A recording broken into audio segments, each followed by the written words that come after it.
Música e informação na palma da sua mão. A Guardiã da Notícia. A Guardiã da Notícia. A Casa Coffee, uma loja de cafés especiais com torrefação própria. Aprecie o melhor café em São Caetano do Sul. Compre pelo WhatsApp 11 97286 8261. A Casa Coffee, cafés especiais. A Guardiã da Notícia. A Guardiã da Notícia. A Guardiã da Notícia. Você já treinou em uma academia onde todo o seu time é formado por guerreiros? Loyalty Team Martial Arts. Jiu-Jitsu, equipe em fight, mestre Lourenço Filho, Muay Thai.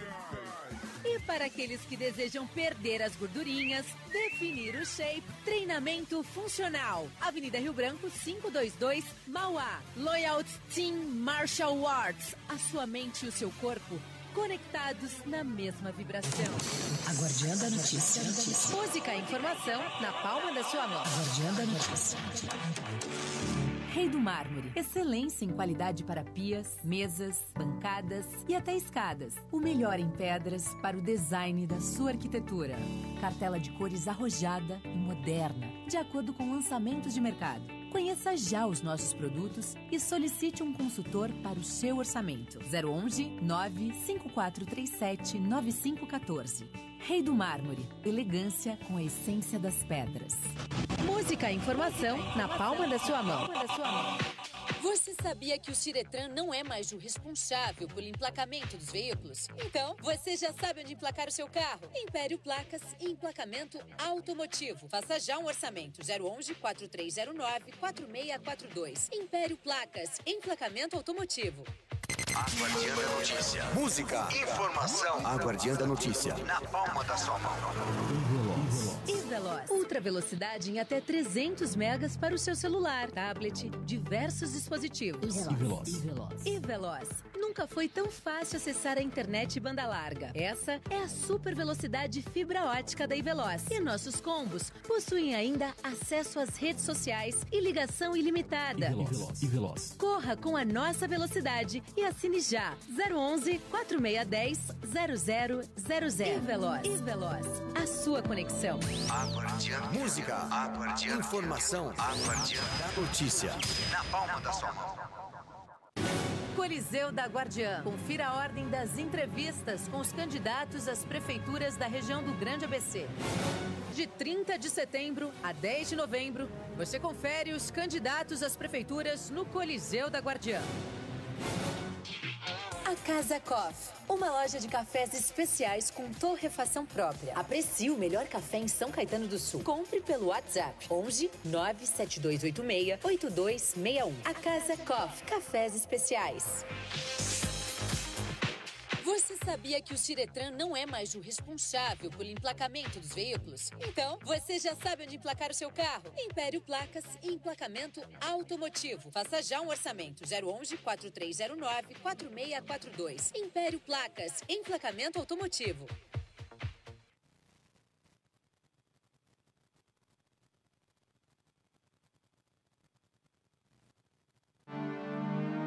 A partir de agora, Guardiã da Sustentabilidade.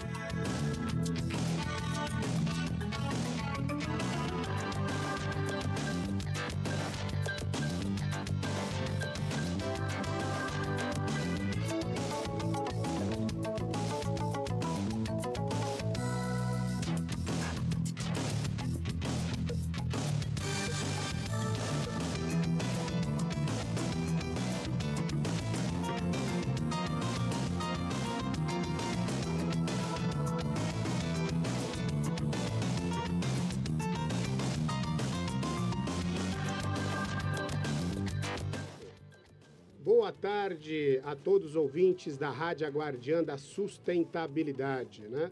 Hoje nós temos um convidado especial, o professor Ednei Santos. O professor Ednei é um especialista aí nas temáticas voltadas a questões da educação, saúde, educação numa perspectiva diferenciada. Como o nosso programa trata a questão da sustentabilidade por várias vertentes, nós precisamos tratar a questão da sustentabilidade a partir de um novo olhar da educação. E o professor Ednei veio conversar, fazer esse bate-papo com a gente hoje. Boa tarde, professor Ednei. Boa tarde, meu caro André. Tudo bom aí? Prazer em estar com vocês. Está dividindo aí a telinha. Obrigado pelo convite. É uma honra estar junto a você. A honra é minha. Na verdade, assim, eu queria que todos soubessem, o professor Ednei é uma referência, né? Para mim também, porque eu tive a oportunidade de debater durante um bom período vários temas importantes. E aí vamos hoje tratar de um tema com bastante carinho, professor, porque educação é o centro, né? Sustentabilidade também é o centro. Mas, assim, que educação nós estamos falando? Do que se trata essa educação integral, sistêmica? O que é essa educação? Fala pra gente. Correto. É um tema aparentemente novo, mas, na verdade, não é. Isso já vem de um bom tempo, desde lá atrás, na década de 60, que se fala disso. E, na verdade, os grandes pensadores já incluíam o tema sistêmico. Bom, a educação, de fato, na nossa atualidade, ela tem se revelado ineficiente para as demandas que nós temos tido na sociedade, não é? Essa educação que nós temos atualmente, que eu falo num contexto geral, não é? Demonstra uma escola na beira da falência. Nós temos muitas teorias, somaram-se tecnologias, mas é um fato. Pelo que existe hoje na sociedade, nós temos tido uma deficiência no processo de formação. Temos verdadeiramente tecnologias que aceleram, ajudam, mas não dão ao indivíduo o grande conjunto daquilo que ele precisa, né? Nós temos uma educação que pode chegar rápido, pode estar na palma da mão de qualquer indivíduo que queira aprender sobre qualquer coisa hoje em dia, mas isso não significa que ele aprenderá e não significa que ele se tornará um cidadão, né, e nem tampouco que será melhor do que já foi. Só indica que ele tem um acesso rápido. As nossas mentes sobrecarregadas, né, de informações, mas não significa que a gente consegue digerir e aplicar isso dentro da sociedade de uma forma rápida. O pensamento sistêmico, ele fala de uma abordagem, de uma realidade que surgiu agora, no século XX, em contraposição a um pensamento reducionista, mecanicista, que existia. Só que as tecnologias aceleraram tanto que o ser humano, enquanto pessoa, enquanto indivíduo e depois coletividade, não conseguiu albergar tudo isso de uma vez. Então você tem jovens hoje com uma facilidade incrível na utilização das tecnologias, mas com a deficiência incrível na sua verbalização, na sua contextualização, na aplicação de seus pensamentos, suas ideias e, mais ainda, na realização daquilo que ele está pensando. Claro que, em todos os casos, existem aqueles que são exceção. Tem os jovens que nascem com uma habilidade e vão desenvolvendo e vão aprendendo, mas fica muito focal também. Porque quando a gente fala de sistêmico, e aí o caro colega André, nós trabalhamos aí numa época na cidade de Guarulhos, né, desenvolvendo um projeto educacional. Nós trabalhamos lá em conjunto com cerca de 250 professores, não é? Tentando empregar uma educação diferenciada, uma educação que nós chamávamos de holística, não é? Que o holismo é um conhecimento que é dentro de outro, que é dentro de outro, então assim, você tem um envolvimento, é o todo dentro de algo menor, o menor dentro de algo maior, então tem uma relação muito grande, interdisciplinar, multidisciplinar. Se você pensar naquele símbolo que é utilizado das argolas, né, nas Olimpíadas, a gente poderia demonstrar isso como sendo o holístico, né? A integração de todos os esportes, não é? O homem buscando a si, uma superação, uma melhora, um aperfeiçoamento, mas em conjunto, todos fazendo isso por um ideal melhor, né, que seria um esporte, claro que sadio, claro que sem preconceitos, claro que envolvendo a todos, sem distinção, não é? Eu acho que assim, eu vou fazer uma interrupção até para a gente construindo esse entendimento, esse conceito.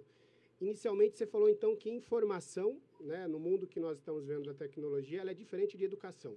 Acho que esse é um ponto importante. E o segundo ponto, que necessariamente a informação não forma caráter ou não forma cidadão.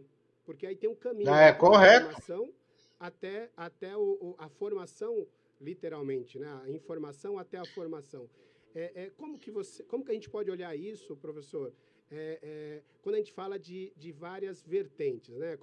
Eu acho que é importante, você acabou de falar uma frase, que é assim, a gente forma para quê? Né? A gente forma para o mundo, a gente forma para uma missão, a gente forma para um comprometimento, a gente forma para quê? Né? Eu acho que essa é uma pergunta importante. Então, se nós temos hoje informação, a gente não consegue chegar até a formação, e como que está o desafio de formar para quê? Você vê como que está. Nós tivemos aqui nesse período, né, estamos tendo ainda do Covid, a dificuldade que os nossos caríssimos professores tiveram, né, em passar conteúdos, em lidar com o aprendizado dos alunos que estavam do outro lado. Tanto alunos quanto professores deficientes, mas ainda quem estava comandando essa operação também com uma deficiência, porque não contaram com as deficiências nem de um nem de outro. E as tecnologias, apesar de você ter um celular na mão, chegar até os lugares mais distantes, para os alunos ela não ficou aplicável também. Então, a deficiência de internet impediu. Porém, tudo isso funcionando, vamos supor, a bom termo, não significa que o aluno, o aprendiz que está do outro lado, esteja sendo bem formado.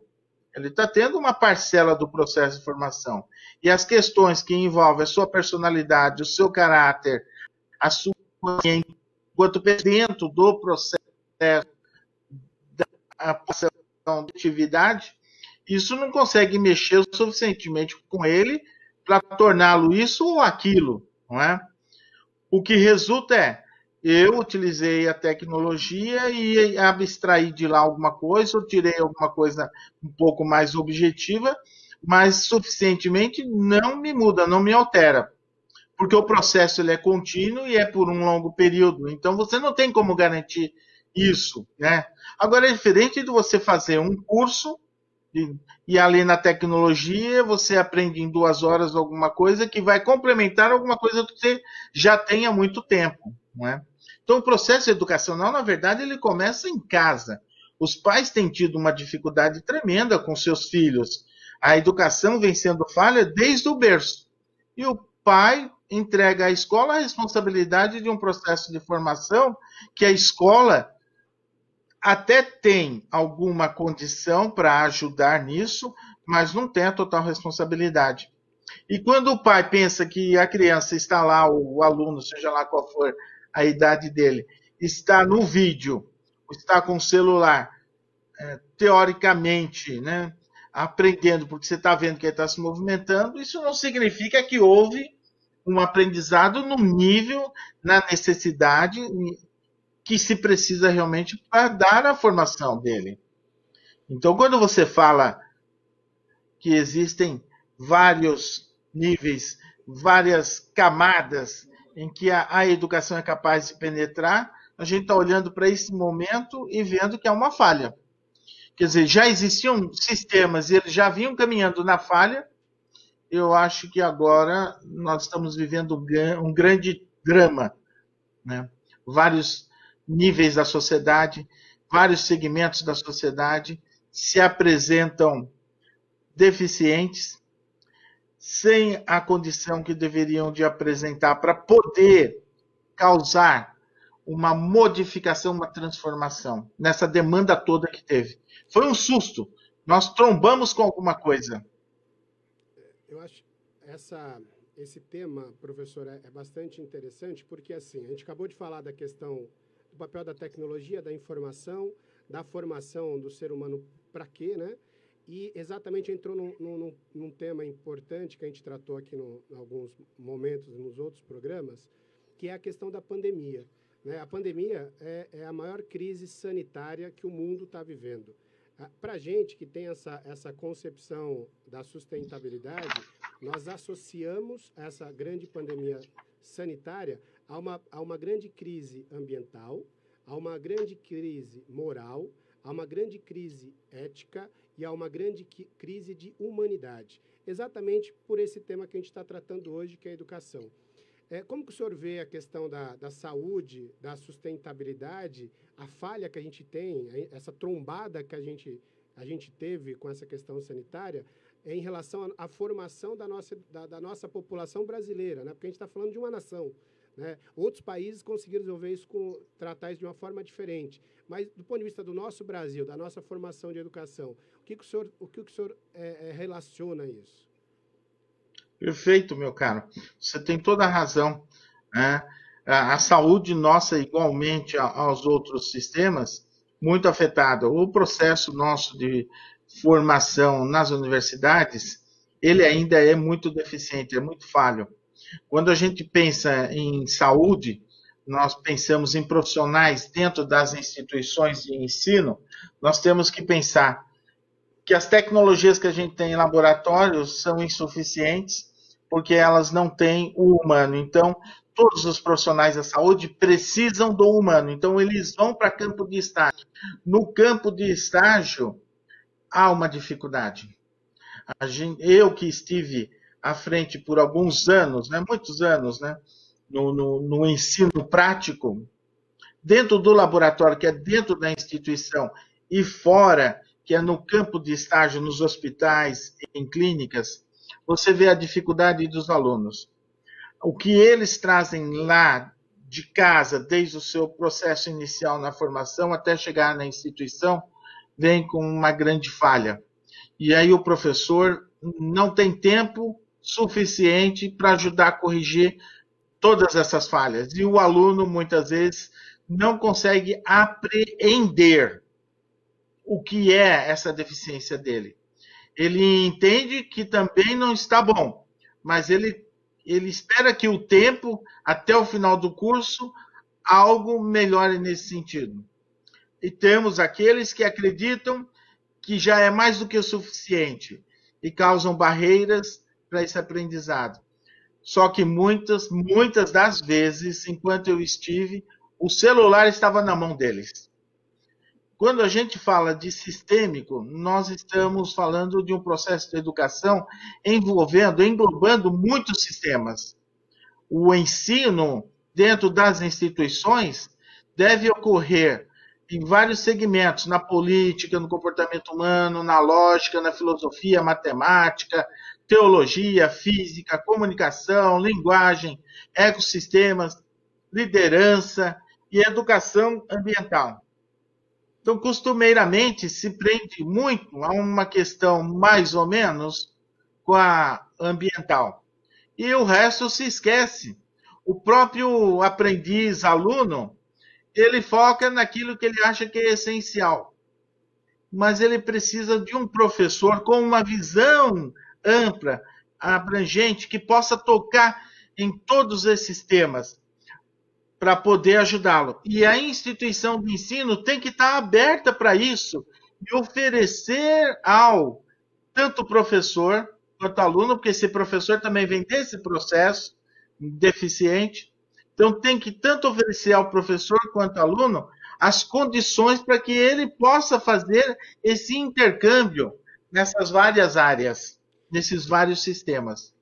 É possível, professor, então, afirmar que a formação dos nossos educadores, a formação dos nossos líderes, a formação dos nossos engenheiros, ela é precária porque ela tem uma visão fragmentada do conteúdo, é isso? Isso, muito fragmentada.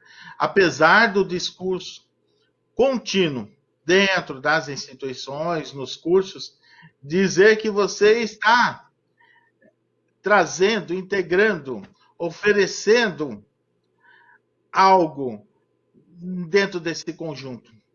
mas você não dá uma gerência adequada a isso. Nós temos uma dificuldade. É generalizada. A nossa gerência sobre esses diversos assuntos, integrando-os e levando ao aprendiz, seja que nível for, desde a escola mais básica até a pós-graduação. As experiências de pós-graduação, então, têm sido muito enfraquecidas, deveriam de apresentar uma amplitude ainda maior, uma profundidade maior. Não é assim. Eu vou resgatar, professor, uma experiência que a gente teve junto. A gente foi convidado para rediscutir um plano de ensino de uma faculdade em Santo André, o senhor se recorda. E no curso Recordo. O recurso de pedagogia, que era um dos cursos mais conhecidos do ABC, ele tinha mais ou menos 27 anos de curso, nunca, durante os 27 anos, ou nos últimos anos, teve a temática ambiental dentro do currículo. E aí nós fomos convidados exatamente para discutir isso na época, e eu ainda tive o privilégio de assumir, né, a disciplina de educação ambiental, projetos interdisciplinares, e para os professores, na verdade, para os nossos mestres ali, né, professores de professores, era novidade. Então, assim, eu acho que quando a gente traz essa discussão da educação sistêmica, da educação integrada, ou educação para sustentabilidade, que nós estamos falando do mesmo universo de conhecimento, a gente tem que fazer uma avaliação que o problema não está só na base, ela está na ponta da pirâmide no que se refere aos nossos líderes, no que se refere aos nossos professores. E ainda pior, os professores dos nossos professores, né? Eu acho que a gente tem, professor, nos últimos anos, e quando a gente fala nos últimos, infelizmente, nos últimos 10, 5 anos, um aumento do discurso, sim. Eu acho que tem um comprometimento maior das instituições de ensino, mas a prática ainda é muito falha, né? Hoje, por exemplo, o que nós estamos fazendo num programa desse tentando fomentar essa reflexão, né? Nós temos hoje, muito claro, para quem trabalha na questão ambiental, um problema, um paradigma, que nem o pessoal usa esse termo, né? Mas quando a gente olha para o mundo do jeito que ele está, a gente vê um mundo em pedaços, né? Onde a solução desse mundo em pedaços é ele estar junto, ele estar inteiro, né? Então, a gente precisa deixar o mundo inteiro, né? Para ele poder se autorregenerar, né? É impossível hoje a gente continuar uma discussão de educação sem interferir nas políticas públicas. E aí esse tema eu quero trazer... Não, é impossível. Porque você teve algumas experiências, nós estamos num período de eleições municipais. A gente sabe que o prefeito, os vereadores, né, ele tem um papel importantíssimo, seja nas políticas públicas de uma forma geral, seja nas políticas públicas da primeira infância, seja nas políticas públicas ambientais. Com a sua experiência aí, com a sua vivência, até trabalhando em unidades de saúde, enfim, o que o senhor traria de exemplos concretos ou provocações ou reflexões para esses que estão aí, nesse exato momento, pedindo voto, né, prometendo coisas, né, exatamente para esse líder? O que o senhor traria de reflexão para eles? Difícil, cara. Você entrou num ponto complexo, complicado. Quando se fala em sustentabilidade, o nome já diz, não adianta você ter projetos mirabolantes aí, coisas, né, do 3000, né, de outro planeta e trazer para cá, porque lá funcionou bem, o cara fica viajando e aqui vai ser isso, vai ser o que eu vou fazer. Isso daí, a população já está cansada, já sabe que troca de votos. Tá isso, prometendo isso, para ter votos. A população não sabe discernir. Sabe que a coisa é exagerada, mas ela não sabe dizer àquele indivíduo como é que isso pode funcionar melhor. Quando eu estou falando de população, eu estou incluindo todos os seres que participam dentro dessa região, dessa área, dessa abrangência onde esse político está atuando. Então, envolve todos os profissionais, formadores, todas as lideranças. Eles não sabem dizer isso, como é que isso pode ser melhor do que aquilo que o político está trazendo. Resultado, você acaba engolindo aquilo lá, fala, eu sei que não não é isso, não vai funcionar, e toca para frente. Esse deixar que nós temos realizado durante várias décadas tem nos levado a um aprofundamento de afundar. Não é um aprofundamento para as reflexões. A gente está se afundando num mar de informações, num mar de demandas, num mar de necessidades. Infelizmente, nós olhamos para isso de uma forma bastante pessimista, porque não muda o indivíduo. Esse é um discurso que se faz nas instituições também. É a mudança do indivíduo, mas não muda o indivíduo. Tem que começar a mudar a partir de cada um de nós. Então, quando se fala de um político, tem que lembrar que ele faz parte dessa sociedade. Tem que lembrar que a falha educacional dele vem de dentro dessa sociedade. E quem quer que participou ao longo do tempo para ele chegar a se dizer político e querer voto para, de fato, se eleger, participa dessa responsabilidade fracassada também. Eu volto a dizer, claro, tem as exceções, mas esse indivíduo falho e deficiente, ele está dentro dessa sociedade. Como é que nós vamos consertar essas coisas? Como é que vai fazer para mudar? Discussões como essa que nós estamos tendo é um fomento. Mas isso tem que ser levado a sério a ponto de fechar as portas aí, trazer os que são mais cabeça, não só para discutir, mas para elencar, para desenvolver um planejamento de mudança dentro da sociedade. Em todas as áreas, mas principalmente partindo do elemento humano. Como é que você vai fazer isso? Treinamento? Oração? Pedir a Deus ajuda? Nós temos que dar um break. Aí, essa situação toda que nós estamos vivendo é uma grande oportunidade para fazermos isso. Será que pensar de forma sistêmica é um pouquinho de cada coisa? Então, como o senhor falou, desde pedir a Deus, literalmente, eu acho que a gente tem que discutir a questão da educação sistêmica do ponto de vista da espiritualidade, né? Não só numa perspectiva fragmentada, religiosa, mas do ponto de vista da espiritualidade. Como o senhor falou, será que tem que fechar as portas e parar tudo e chamar para conversar? De fato, a educação sistêmica ela tem que ter comprometimento da maioria, né?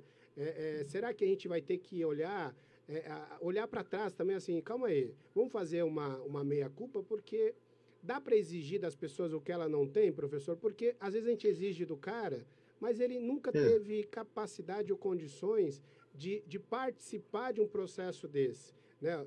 A gente acabou de falar que, estando num ambiente como esse, tentando trazer reflexões, tentando trazer debate, tentando promover fomentar esse tipo de conversa, que é uma conversa diferente, não é uma conversa cabeça, uma conversa desarticulada, é uma conversa importante, necessária, porque a gente separa, né? E exatamente essa separação traz políticas ou ações sem sustentação, né? Sem ter bases, sem ter continuidade, né? Olhando para isso, vou insistir novamente com o senhor. O senhor viveu aí experiência na área da saúde. Vamos pensar de forma propositiva, né? Nós temos aí muitos candidatos nos assistindo, até agradeço a participação. O que eles podem... o que a gente pode oferecer para eles de reflexões práticas, né? A gente sabe fazer a crítica, a gente sabe fazer a reflexão, mas nós, o senhor, também somos obrigados a fazer parte da solução. Então, a gente precisa ser propositivo, né? O que o senhor consegue orientar aí? A gente está próximo dos nossos 5 minutos de finalizar. O que a gente consegue trazer como ações práticas, né? Desde a ação da Unidade Básica de Saúde, olhando o SUS, que é um sistema extremamente sustentável, mas a gente também não consegue dar o valor que ele precisa. Olhando a questão da educação, nessa fase que a gente está vivendo da pandemia, a educação com a tecnologia, como que a gente lida com isso? Pensando as eleições municipais.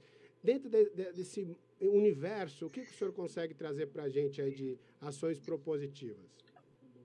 É muito difícil, de fato. A temática, por ser complexa, exige habilidades, competências, né, de vários profissionais, de vários pensadores, né? Pessoas que têm expoentes dentro da sociedade, mas também aquele que talvez nunca tenha sido ouvido, né? Precisa que a população participe verdadeiramente. Esse é um tipo de coisa que não dá para fazer uma reunião agora e marcar a próxima para o ano que vem. Não dá para ser uma coisa bienal, vamos discutir. É urgente, a gente está vendo o nosso planeta, ele está sufocado, ele está sofrendo. Nós estamos vendo, as pessoas adoecem, elas têm vivido mais tempo por conta de medicação, mas com a qualidade ruim de vida. Não adianta você ficar necessitado de medicação e não ter ela também para tomar.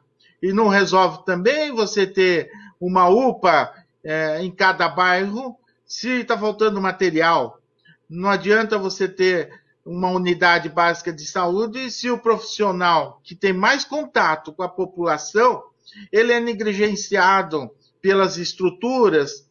Não adianta o médico achar que é ele que vai resolver sozinho, porque ele não resolve com a prescrição de medicamento e nem com a cirurgia. Quando a gente pensa em ser humano, ele é multidimensional. Todos os níveis precisam ser atuados ao mesmo tempo. Não dá para ficar, amanhã eu vou ver essa parte, eu vou ver aquela outra. Então, seriam reuniões constantes, frequentes. Precisam de pessoas que tenham algumas propostas em mãos já, e a coisa precisa começar a acontecer logo, imediatamente. Não dá para ficar, vai ver a verba para esperar para a votação, para não sei o quê, para o ano que vem, talvez no final do ano que vem, para o outro ano. Não tem condições de fazer isso mais. A gente está vendo que, infelizmente, nosso Congresso falhou, vem falhando, que as câmaras de deputados têm falhado também, as de vereadores falham também, é um grande conjunto. E a gente vê muito isso na segurança falhando, porque diz respeito à morte e vida. A gente vê muito isso acontecendo na saúde, porque diz respeito à morte e vida, que são coisas imediatas. Ou você vive, ou você morre. E aí você fica na consequência disso. Até para enterrar você está tendo dificuldade. Não por conta só do Covid, porque tem toda uma estrutura por trás que dificulta a vida da população para poder fazer o enterro decente do indivíduo.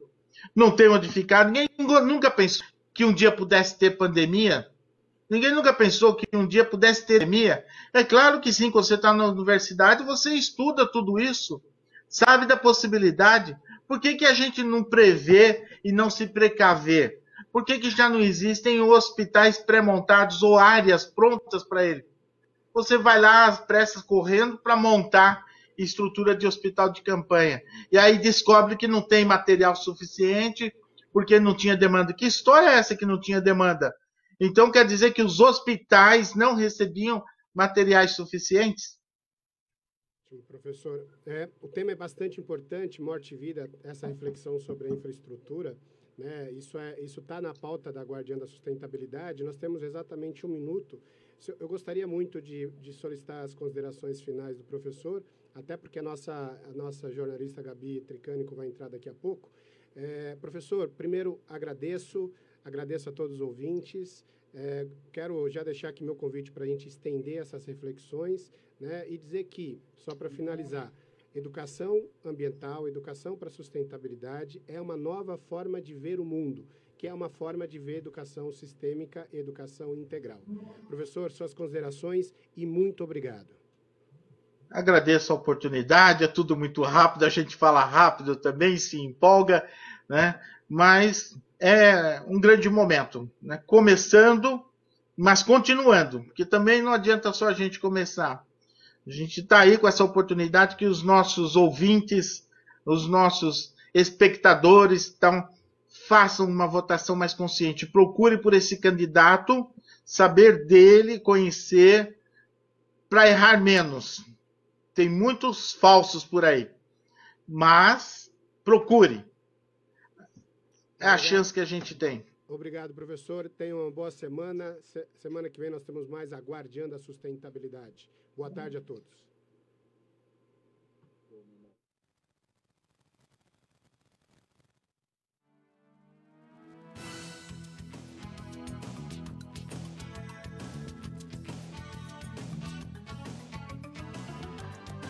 Aguardando a notícia. Aguardando a notícia. Aguardando a notícia. Aguardando a notícia. Música. Informação. Aguardando a notícia. Na palma da sua mão.